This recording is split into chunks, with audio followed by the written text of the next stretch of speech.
Hey, welcome. This is Gina Bradley. I'm here with Sarah Maslowski. There you go. And we're here with Remax True. And today we're going to do an interview with Sarah because she's on a journey to exceed expectations for only being in the business for 1 year. So I have a few questions for you, Sarah, because everybody's kind of anxiously awaiting maybe some tips and tricks. But I first wanted to go back to where you all started. So you were a teacher. Yes. And you were a teacher for how long? So I've been a teacher for the past 7 years. Oh gosh. My husband and I moved up to the area about 3 years ago, and originally went to school for marketing, and was laid off twice during the recession in 2006-07, right out of college. And so I kind of fell into teaching because it was a safe career, and I kind of was guaranteed a real job. Right, I was kind of guaranteed to always have a job, and it served us well in the sense that we've moved every couple of years for my husband's job. And when we moved up here, I found a teaching job. But 2 years ago, I kind of knew that my teaching days were over. I just wasn't feeling fulfilled in my job, and I knew that I wanted to kind of get back into marketing, which was what my degree field was in. And I had been in sales before and really kind of loved that thrill of the chase and loved the self-satisfaction I got from that. Instant, right? Yes. Yeah. And so I knew that I was going to make a transition out of teaching, and so I started kind of exploring different career fields and was looking into various different marketing jobs. And it was really disappointing to know that I was going to have to kind of start back at square one at that entry-level position, and it was going to be tough to kind of match what I was making as a teacher. Right. Kind of starting over again. Yes. And giving up those summers off. So and the benefits. Right. And the benefits. Yeah. So it was challenging to find a career that would instantly allow me to kind of like exceed what I was making as a teacher and move forward. And another thing on that is exceeding, and there's no cap. It depends on how hard you want to work, right? Right. So, and no ceiling. Right. So I was looking at different sales jobs, and real estate had always been in the back of my mind. Ever in college, it was something that I always kind of considered, and that thought just kind of kept coming back up about real estate. But I was terrified of not of relying on something that was solely 100% commission. Every month starts over again. Right? Yes. But if you're good, you can do it, and you keep track, and you've been doing that. So keep going. I'm sorry. And so at the same time, my husband was also going through a career change. So there was a lot of risk involved, and it was scary to kind of even consider real estate. But I did a lot of kind of like self-discovery in that year, knowing that I was going to leave teaching. And so I read a lot of books and a lot of great habit to get into. Yes. A lot of self-help, motivational books, and it really kind of opened my eyes to know that if the only thing that was holding me back from real estate was myself and that fear of not making money, that wasn't a good enough reason not to try. And so I knew that if I was passionate enough about it, and if I tried really hard, I didn't think it was possible to fail. So that's a great thing. I've heard this over and over again with successful people.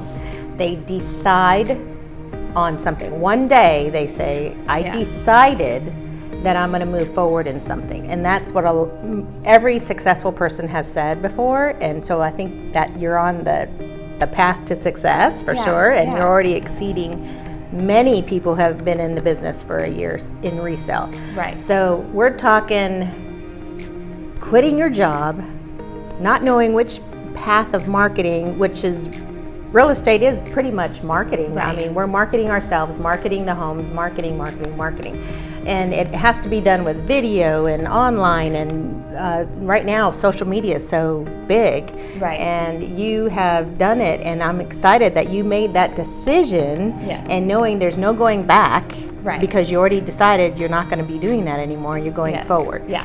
So tell us about how you started in last year, and the beginning of this year you were like, hold on, this may not be for me. So the good and bad thing about real estate is there's a lot of highs and there's a lot of lows, and this journey has been very rewarding, but it's been much harder than what I ever thought it would be. Right. And when I started in real estate, when I left teaching last year for the first 6 months of being licensed, I was on a team, and that served me well and really taught me the business and kind of helped get me going. Sure. But in January, I went out on my own and realized that I felt confident in what I was doing. And January and February were very successful for me, but then I kind of had a series of back-to-back blows of just kind of deals falling apart, and it was really hard. I kind of went through one of those moments where I've been working so hard, I've been putting in the hours, putting in the work, and it just felt like there was nothing. You're hitting a wall. I felt like I was hitting a wall. It was just blow after blow, kind of realizing like, when is this going to pay off?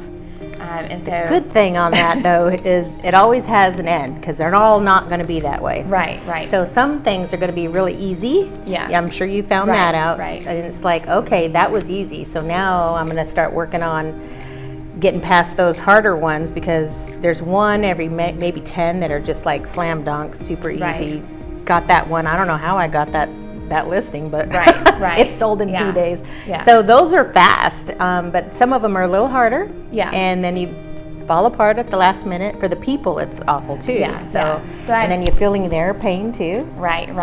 Yeah. So I had several deals that kind of fell apart, and it had me questioning, like, what am I doing wrong, or why isn't this working out?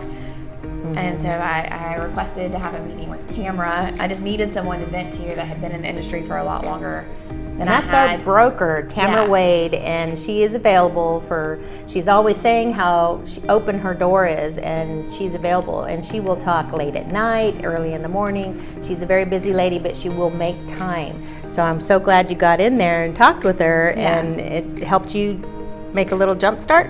So it was I just needed a pep talk, and I've recognized that about myself in this business. I'm frequently going to need those pep talks, and I'm someone that likes to vent and use people as a sounding board, and Tamra was a great sounding board, and she just really encouraged me to keep on the path that I was going on, and that awesome. That things were eventually going to turn around, and they did, like it does in real estate. And but I think it's something for the first year. It's hard to kind of learn that there's lots of ups and there's lots of downs, and just kind of learning how to regulate your emotions and know that it's just part of the business and the process. Right. And the marketing can never stop. So as you're going through these downs and ups and downs and ups, people get into this busy mode. Right. I'm in busy. My sales are happening. I'm busy, and then you forget the follow-up. Because the key is follow-up. Didn't you think that after you started the follow-up, you got to see more results happening? Yeah, and it's definitely a challenge. That time management piece is still a challenge, and blocking out a little bit during the morning or something. Yeah. I mean, time blocking is definitely key, and I think it's one of those things that most agents know that that's what you need to do. But holding yourself accountable, implementing that and holding yourself accountable is one thing, but. I think the key to success is that if you're always trying to, hit that target, and that you're always mindful of it, that something is better than nothing. So you're just always continually trying to improve to hit that time blocking just make sure target. When you're busy to keep doing your follow-up, keep doing we have loud noises. I'm sorry. We're in a big tannery row with offices, and it's wood here, and so it's really cool. But keep going through those little leaps and valleys to make sure your follow-up is key and your marketing is still on point, and you can have some automated stuff already flowing for you, like drip campaigns and stuff. But this is awesome to hear that you are on track to do how many this year, do you think? I should hit 30 homes this year, and that was the goal that I set for myself, and it seemed really scary. But you pushed yourself beyond your limits. Yeah, and so, out of your comfort zone. Yeah, so hopefully or thankfully I'm on track, and I should probably even exceed that. That'd be exciting. So, Miss Sarah, you've come a long way. We're so excited to have you here at Remax True and inspire and help others. And hopefully new people coming in will be able to look up to you and see how you did it and see this video, hopefully, and be encouraged that, you know, if you have leaps and valleys and to keep trucking. And she's got her pep talks. We're going to keep pushing her. She's going to push herself. That's right. And get to that 30 plus this first year, and then do it again next year and maybe double it. That's Who right. knows? That'd be great. Well, thank you again. This is our interview time here at Remax True. I'm here with Sarah Maslowski. I'll get it. Yeah. And thank you again for exposing yourself and letting everybody kind of see where you came from and where you're going. And thank you again for being at Remax True. We'll talk to you soon. Thanks. Bye.